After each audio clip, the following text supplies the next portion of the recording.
예, 그 다음은 뮤추얼 펀드, ETF, 그리고 헤지 펀드와 사모펀드에 대해서 얘기를 하겠습니다. 자, 그럼 뮤추얼 펀드가 뭐냐? 뮤추얼 펀드가 여기 써 있죠, 저렇게. 뮤추얼 펀드란 파이낸셜 인터미디어리, 즉 은행 같은 거죠.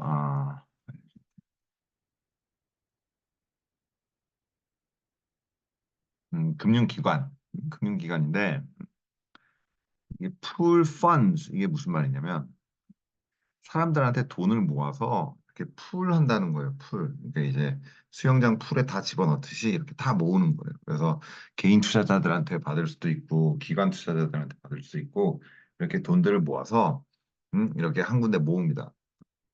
그래서 그 돈으로 이제 자산들을 구매하는 거죠. 근데 뭐 구매하는 자산이 보통 뭐 주식, 채권 이렇게 되잖아요. 그럼 장점이 뭐냐? 뭐 당연히 이제 뭐 펀드 회사에서 가격 어떻게 변하는지 다 체크해주고 수익률 같은 거 다 체크해주고 레코드 키핑 기록을 다 해주죠. 그 다음에 뭐 회사에서 이제 각종 행정 관련된 것들 뭐 서류 같은 거 뭐 세금 같은 것도 처리해주고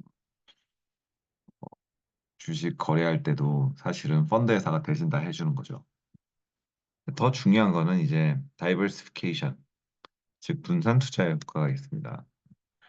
나중 수업 시간에도 나오겠지만 이게 분산 투자를 하려면 주식을 한두 개 사서 되는 게 아니에요. 주식을 뭐 100개, 1000개, 200개, 500개 이렇게 사야 되는데 근데 개인이 이렇게 많은 주식들을 살 수가 없잖아요. 사실상 불가능합니다. 트랜잭션 코스트도 너무 크고 그 많은 주식들을 한 번에 다 관리할 수가 없어요. 근데 이제 이런 펀드 회사들은 규모의 경제가 되죠. 이코노미 오브 스케일. 규모의 경제가 가능하니까 분산 투자가 됩니다.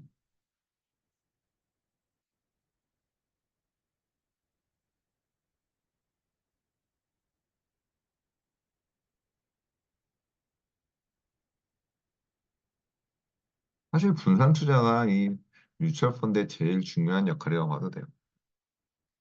그다음 디비지빌리티가 뭐냐? 뭐에 보이는 디비지빌리티 나눌 수가 있다는 거죠. 뭘 나눌 수가 있는 거냐면 뭐 예를 들면 지금 엔비디아 주식이 뭐 한 주에 얼마야? 거의 900불이 되죠. 거의 900불이 되면 이제 한 주에 100만 원이 넘는단 말입니다. 그러면 이제 최소 투자 단위가 100만 원이 넘는 거예요. 그러면 문제가 있죠. 근데 이제 뮤추얼 펀드를 사게 되면 음, 요 아주 작은 한 주가 아니라 요 주식의 프랙션마저도 살 수 있게 해주는 거예요. 물론 요즘에는 이제 브로커리지 회사들이 한 주식이 아니라 분할 매매를 가능하게 해주는데 뮤추얼 펀드가 어떻게 보면 이 분할 매매를 훨씬 더 쉽게 해주는 거죠. 그다음에 이제 뮤추얼 펀드 회사들이 이제 전문 투자자들이 투자를 해준다. 그리고 뭐 분석을 해준다 그런 것도 있고, 근데 뭐 별로 중요하다고 보진 않습니다.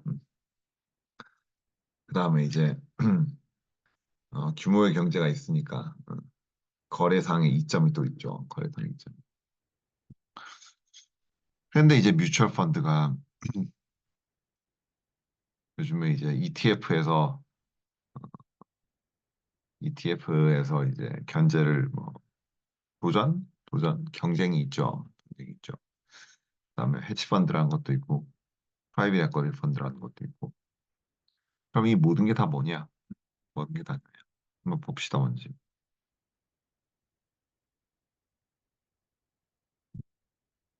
펀드를 어떻게 나눌 수 있냐면요. 먼저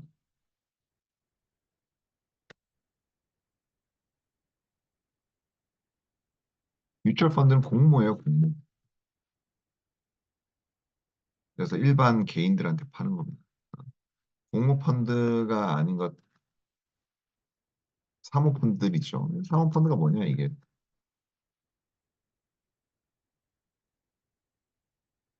프라이빗 에쿼티 펀드나 아니면 헤지 펀드들이 있어요. 그래서 프라이빗 에쿼티나 헤지 펀드는 어,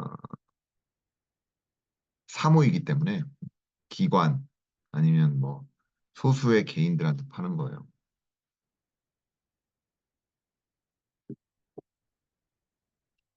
자, 그럼 뮤추얼 펀드는 이제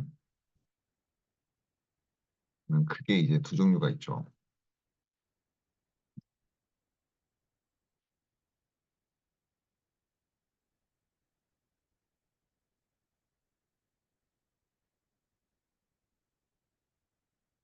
액티브와 패시브 펀드가 있고 이 패시브 펀드를 보통 이제 인덱스 펀드라고도 하죠. 근데 이제 그럼 액티브 펀드는 뭐냐?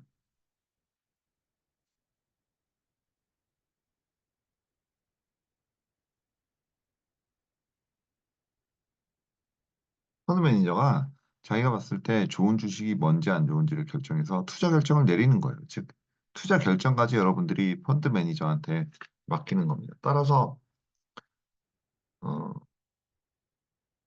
수수료가 높아요. 수수료. 그러니까 이제 fee라 그러죠. 이거를 expense ratio라고 그러는데, 그러니까 뭐 매니지먼트 fee를 줘야죠. 그에 비해서 이제 패시브 펀드는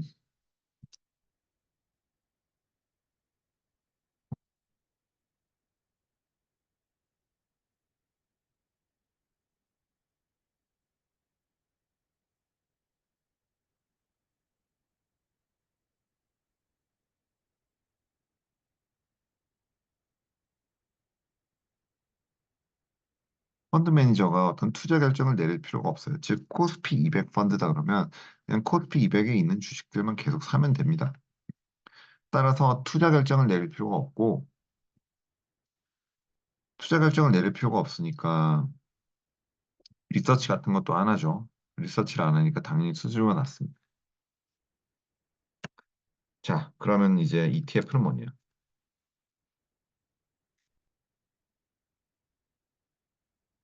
ETF는 대부분 패시브 펀드예요.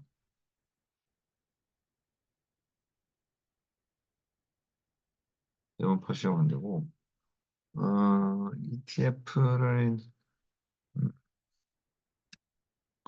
ETF는 그리고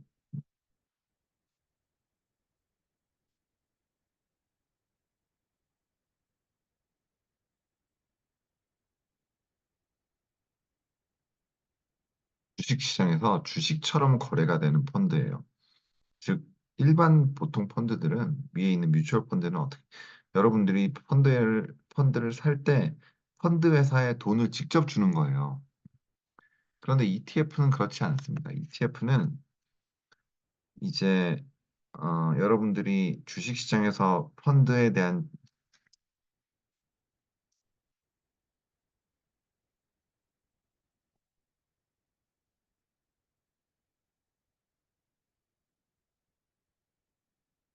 펀드의 그 쉐어를 서로 주고 하는 거예요. 그러면 어떤 일이 벌어질 수 있냐면,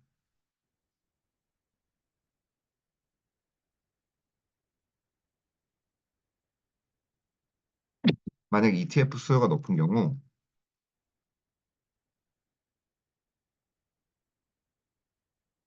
ETF의 가격이 올라갈 수가 있어요. 근데 뭐 예를 들어 봅시다. 뭐 이게 뭐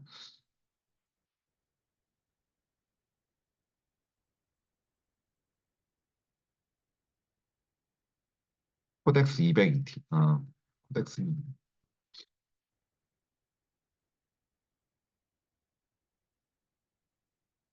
코스피 200 ETF의 경우 만약에 ETF 수요가 높으면 ETF 가격이 올라가죠.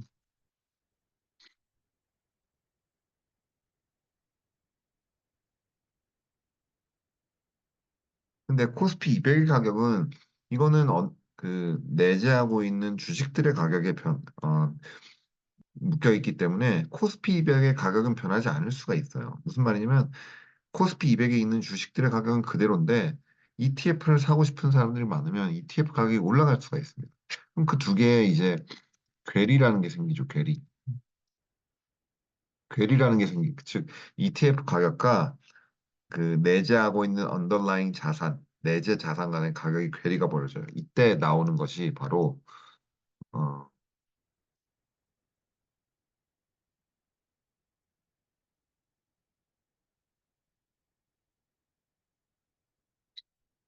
지정 참여자라는 어, 지정 참여자라는 기관들이 이 괴리를 해소합니다. 이 지정 참여자는 영어로 이제 authorized participants 아니면 AP라고 해요. AP. Authorized Participant 괴를 해소해요. 어떻게 하냐? 이 사람들이 자,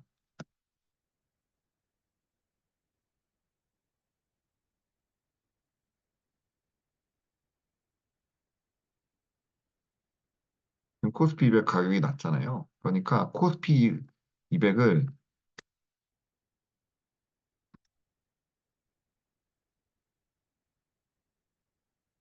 시장에서 구매를 해요.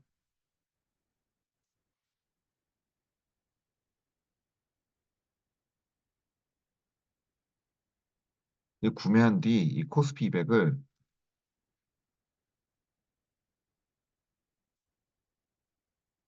이 구매한 코스피 200을 코스피 200 주식이죠. 이 주식들을 ETF 회사에 넘겨줘요. 그러면 뭐 ETF 회사는 뭐 미래에셋, 뭐 KB증권 이런 데죠. KB자산 이런 데.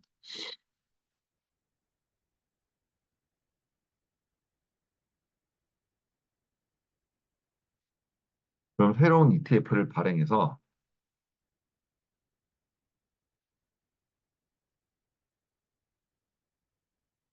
AP한테 주죠. 그럼 AP는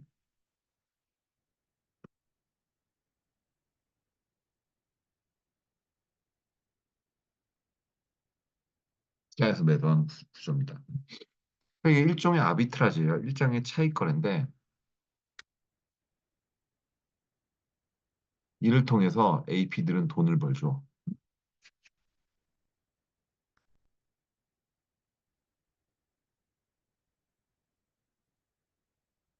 AP는 차익 거래 수익을 얻고 무슨 말이냐면 이제 코스피 200 가격이 상대적으로 쌌잖아요. 이거를 싼 거 싸게 사서 ETF로 비싸게 팔았죠. 그러니까 차익 거래 수익을 얻고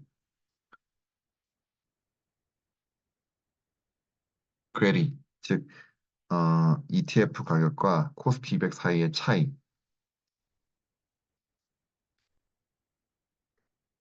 이 두 개의 사이가 해소되는 효과도 가져오죠. 그래서 요게 ETF입니다. ETF는 다시 말하면 시장에서 거래가 되는 펀드인데 기존의 펀드와는 다른 게 기존의 펀드는 우리가 돈을 주면 이 돈이 직접 펀드 회사에 가잖아요. ETF는 그렇게 되지 않고 우리는 그냥 시장에서 ETF를 살 뿐이에요. 그러면 ETF 가격이 출렁이겠죠. 근데 이 출렁이는 게 괴리가 심해지면 많이 출렁거려서 괴리가 심해지면 지정 참여자들이 나타나서 차익 거래를 통해서 ETF ETF 회사와 ETF 회사로부터 이 ETF를 받아서 시장에 뿌려줍니다. 이렇게 되는 게 ETF예요.